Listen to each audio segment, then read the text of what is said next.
So class 12th today is 7th of March और कल आपका मैथ्स का एग्जाम है।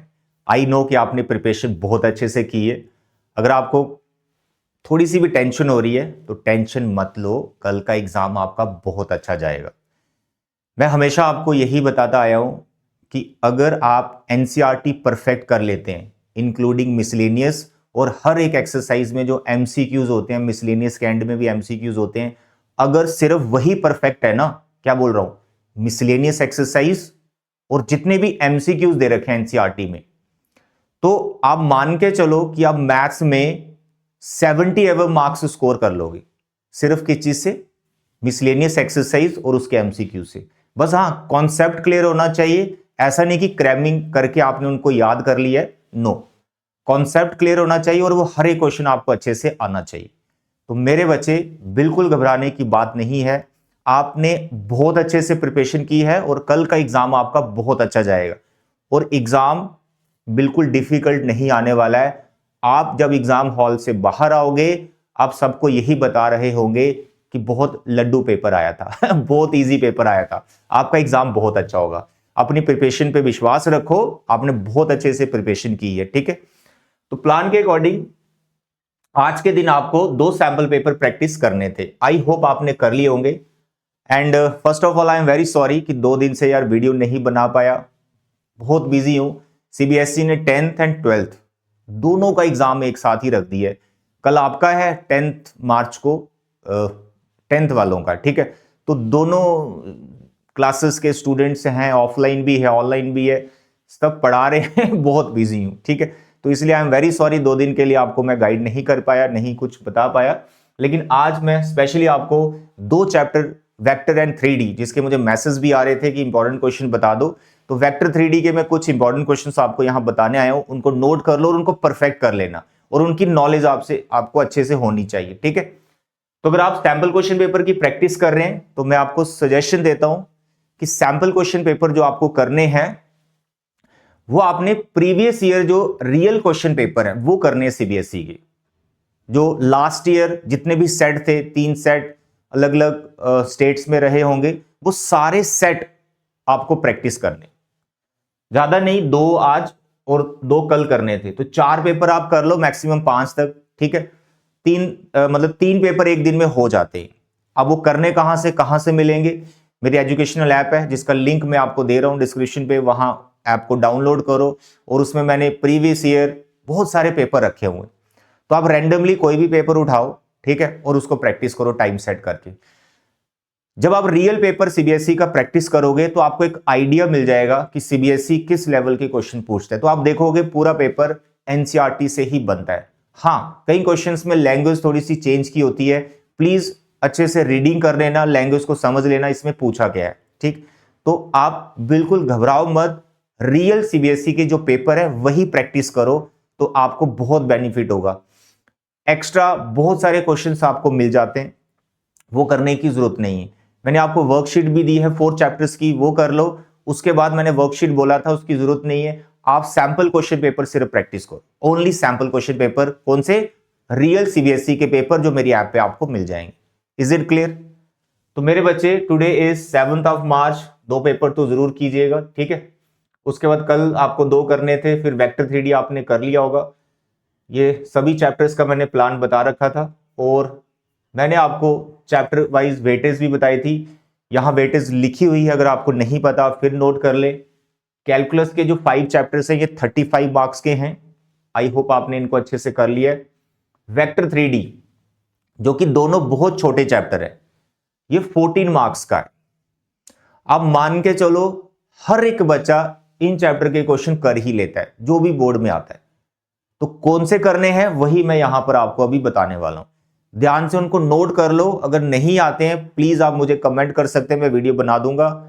और वेक्टर 3D में मुझे मैसेज आया था 3 डायमेंशनल ज्योमेट्री का, सर इमेज वाला क्वेश्चन, फुट ऑफ परपेंडिकुलर वाला क्वेश्चन, वो क्वेश्चन एग्जाम में अक्सर आता है, तो वो वाला हमें समझा दो। तो इस वीडियो के बाद मैं आपको वो क्वेश्चन करवाने वाला हूं, ठीक है। तो पर्टिकुलर उस क्वेश्चन की वीडियो बन जाएगी, आप उसको देख लेना, आज ही मिल जाएगी आपको, राइट। तो यहां पर पहले देख लेते हैं वेक्टर एंड 3D के important question. My dear students, my dear students, this is your 3D, three dimensional geometry. तो अगर आप इस चैप्टर को देखें तो मैं यहां पर सबसे पहले आपको यह बताऊंगा कि इसकी फर्स्ट एक्सरसाइज हर एक बच्चे को कंप्लीट करनी है। बहुत से बच्चे देखा गया है कि फर्स्ट एक्सरसाइज को छोड़ देते हैं या कहते हैं बहुत इजी है। मेरे बच्चे, हर साल फर्स्ट एक्सरसाइज में से क्वेश्चन आता है। Direction ratios and direction cosine से रिलेटेड ये टॉपिक है। इसके 5 के 5 क्वेश्चंस आपको परफेक्ट करने ही करने हैं, इनकी आपको समझ होनी चाहिए। इस पे जो भी शॉर्ट नोट्स हैं वो सब आपको बनाने हैं, प्लस इसकी जो एग्जांपल्स हैं वो भी करनी। तो पहला तो ये 5 क्वेश्चन आपको परफेक्ट करने हैं थ्री डिमेंशनल ज्योमेट्री की। आई होप आपने कर लिए होंगे। उसके बाद जब आप सेकंड एक्सरसाइज पे जाते हैं तो सेकंड एक्सरसाइज में एक ही टॉपिक है, स्ट्रेट लाइन। पहले प्लेन भी सिलेबस में हुआ करता था, प्लेन का कोई क्वेश्चन आपको प्रैक्टिस नहीं करना है, वो सिलेबस में नहीं है। तो यहां पर थ्री डिमेंशनल ज्योमेट्री में सेकंड एक्सरसाइज जो है उसमें से आपको लास्ट के कुछ क्वेश्चन प्रैक्टिस कर लेने। बाकी फॉर्मुलों के साथ कोई कॉम्प्रोमाइज मत करना। Angle between two lines, shortest distance का फॉर्मूला, परपेंडिकुलर की कंडीशन, वो तो आपको करनी ही करनी है, ठीक है। उसके साथ कोई कॉम्प्रोमाइज नहीं, फॉर्मूले तो याद करने ही करने। इसके साथ एक्सरसाइज में से स्टार्टिंग के क्वेश्चन बहुत इजी है मेरे बच्चे, ये हर बच्चा बना ही लेता है। तो यहां पर मैं चाहता हूं कि आप ये वाले क्वेश्चन जरूर प्रैक्टिस करें, ये मोस्ट इंपॉर्टेंट। सबसे पहले क्वेश्चन नंबर 10 आपको आना चाहिए। इसमें प्रॉब्लम है, ये कार्टेशियन फॉर्म में दे रखी है लेकिन ये प्रॉपर फॉर्म नहीं है, ठीक है। यहां पर एक्स, वाई और जेड का coefficient should be 1, positive 1 Z का है लेकिन वाई एक्स का नहीं है, वो आपको बनाना पड़ता है। उसका नीचे जो नंबर है ये आपकी डायरेक्शन रेशियोज वाला वेक्टर v1 यानी फर्स्ट पैरेलल वेक्टर इसका बन जाएगा। इसी तरह से इसको मैनेज करना है, ये सही करना आपको, और यहां पर p का वैल्यू निकालना है, और ये दोनों लाइंस आपस में 90 डिग्री का एंगल बना रही है। तो this question is very very important, तो ये आपको करना ही करना है 10th क्वेश्चन। उसका शॉर्टेस्ट डिस्टेंस का जो फॉर्मूला है वो अगर आप सिर्फ याद कर लेते हैं और पता है कि क्वेश्चन कैसे करने, तो क्वेश्चन नंबर 15 इज इंपॉर्टेंट। तो इस इतनी बड़ी एक्सरसाइज में से मैं आपको सिर्फ 2 क्वेश्चन बता रहा हूं करने के लिए, एक 10th और एक 15। इसको परफेक्ट कर लीजिएगा, और फर्स्ट एक्सरसाइज तो करनी ही करनी। पीछे मिसलेनियस एक्सरसाइज में से मैंने कभी नहीं बोला कि ये वाला इंपॉर्टेंट क्वेश्चन है ये कर लो, मैंने बोला मिसलेनियस कंप्लीट करो हर एक चैप्टर की। आपको बाकी सभी एक्सरसाइज छोड़ दो, आप मिसलेनियस परफेक्ट करो। मिसलेनियस में से पूरा सिलेबस एक चैप्टर का रिवाइज हो जाता है, ठीक है। सभी इंपॉर्टेंट क्वेश्चन इसमें भरे पड़े, तो इसमें ज्यादा क्वेश्चन नहीं है, सिर्फ 5 ही क्वेश्चन आई थिंक है ना, 5 क्वेश्चन है। तो ये मिसलेनियस के 5 क्वेश्चन करने। उसमें जो सबसे इंपॉर्टेंट क्वेश्चन है question number 5, this is the most important question. मुझे ऐसा लग रहा है कि इस बार क्वेश्चन नंबर 5 इसी टाइप का क्वेश्चन आपको एग्जाम में आएगा थ्री डिमेंशनल ज्योमेट्री में, 3 मार्क्स का, 5 मार्क्स का, जहां फिर केस स्टडी में भी आ सकता है, ठीक है। तो ये क्वेश्चन बहुत ज्यादा इंपॉर्टेंट है। तो 5 इसके हो गए, 5 मिसलेनियस के और 5 फर्स्ट एक्सरसाइज के, 10 और बीच में मैंने आपको 2 क्वेश्चन बताए।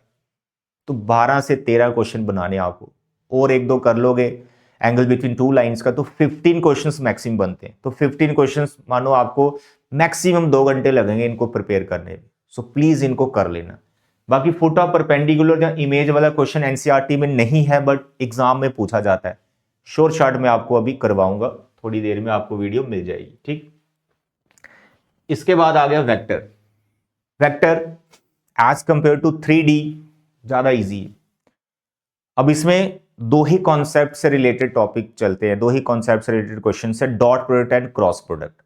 बेसिक डेफिनेशन, उन पे बहुत सारे नोट्स आपको एनसीईआरटी में मिल जाएंगे, वो शॉर्ट नोट्स आप बार बार रिवाइज करो। इसमें क्या पूछा हुआ है, projection of vector on another vector, उसका फॉर्मूला आप याद रखिए। इसका आप सबसे पहले तो यहां पे 2 एग्जाम्पल्स हैं, 2 थ्योरम्स हैं, वो आपने करनी है। बाकी छोटी मोटी चीजें एग्जाम में आएंगी, आपको इसकी समझ आप कर लोगे। लेकिन लास्ट स्टेज पे आप जो प्रैक्टिस करना है, 2 क्वेश्चन तो स्टार्टिंग में और एक मिसलेनियस बस, और वो 2 क्वेश्चन कौन से, एग्जाम्पल्स हैं, एग्जाम्पल्स, ठीक है। ट्राइंगल इनइक्वालिटी एक। अब यूनिट वेक्टर का क्या फॉर्मूला होता है ना, दैट यू नो। तो यहां पे आएगा, जस्ट अ मिनट, 10.2, ओके। ये सारी प्रॉपर्टीज कर लीजिएगा, ये दे रखी हैं जो प्रॉपर्टीज, इन्हीं पे एमसीक्यूज वगैरह कुछ बन जाएगा आपका। ओके ओके, प्रोजेक्शन या 13, 14, 15, 16, 17, ऊपर चला गया क्या? नहीं, ये है मेरे बच्चे। इन दो क्वेश्चन के साथ नो कॉम्प्रोमाइज।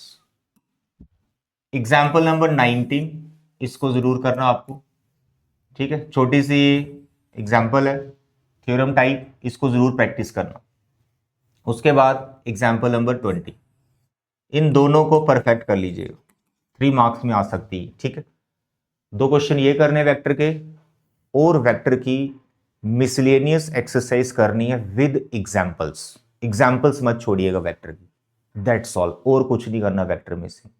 तो आप मिसलेनियस में से देखेंगे कि मिसलेनियस में कितने ही क्वेश्चंस बन रहे हैं।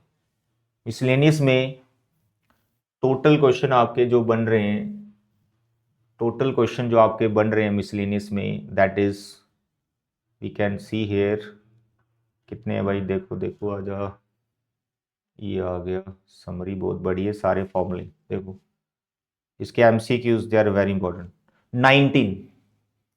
19 है, और 3 to 4 एग्जाम्पल्स हैं, ठीक है। मान लो 4 एग्जाम्पल हैं, 23 हो गए, और 2 ये बोले, 25 क्वेश्चन। 25 क्वेश्चन आपको वेक्टर के करने हैं, और 15 क्वेश्चन आपको 3D के करने हैं। तो 25 और 15 कितने हो गए सर जी? 40 क्वेश्चन। ये 40 क्वेश्चन अगर आप परफेक्ट कर लेते हैं तो 14 मार्क्स श्योर शॉट आपको एग्जाम में मिलेंगे ही मिलेंगे, ठीक है। तो ये थे वेक्टर और 3D के इंपॉर्टेंट क्वेश्चन। प्रोबेबिलिटी की मिसलेनियस एक्सरसाइज वो परफेक्ट करनी है, उसी में से आपका क्वेश्चन बनेगा। स्टार्टिंग की जो एक्सरसाइज है उसमें डिपेंडेंट और इंडिपेंडेंट वाली जो सेकंड एक्सरसाइज है कंडीशन प्रोबेबिलिटी के बाद, उसके लास्ट के 7-6 क्वेश्चन जो हैं उनको परफेक्ट कर लीजिए, ठीक है। प्रोबेबिलिटी के डिपेंडेंट इंडिपेंडेंट वाली जो एक्सरसाइज है, लास्ट के 7 to 8 क्वेश्चन वो करने, और प्रोबेबिलिटी की मिसलेनियस कंप्लीट करनी है विद एमसीक्यूज, दैट्स ऑल, ठीक। तो अगर आप इतना परफेक्ट कर लेते हैं तो वेक्टर 3D और प्रोबेबिलिटी में जो भी क्वेश्चन बोर्ड एग्जाम में आएगा आप उसको मजे से बना लोगे, कोई दिक्कत नहीं आएगी। बस लैंग्वेज समझ लेना कि क्या पूछा हुआ है, पता चले वहां पर कंडीशनल प्रोबेबिलिटी का क्वेश्चन है और आप उसमें बेस थ्योरम लगा रहे, बेस थ्योरम का क्वेश्चन है और आप कोई और ही फॉर्मूला वहां पे यूज कर रहे हो, तो उस चीज का आपको ध्यान रखना है कि लैंग्वेज समझनी है कि क्वेश्चन किस कॉन्सेप्ट से रिलेटेड है, ठीक है। तो आई होप आपको इस वीडियो से फायदा होगा, और आप जो भी मैंने क्वेश्चन बताए आप उनको परफेक्ट करो। नेक्स्ट थोड़ी देर में आपको वीडियो मिल जाएगी जिसमें मैं आपको फुट ऑफ परपेंडिकुलर का क्वेश्चन कैसे करते हैं लाइन का, वो करना है। वो क्वेश्चन प्लेन का भी होता है, प्लेन वाला नहीं करना, लाइन वाला ही करना है, प्लेन सिलेबस में नहीं है, ठीक है। तो अभी के लिए इतना बचे, thank you, bye bye and take care.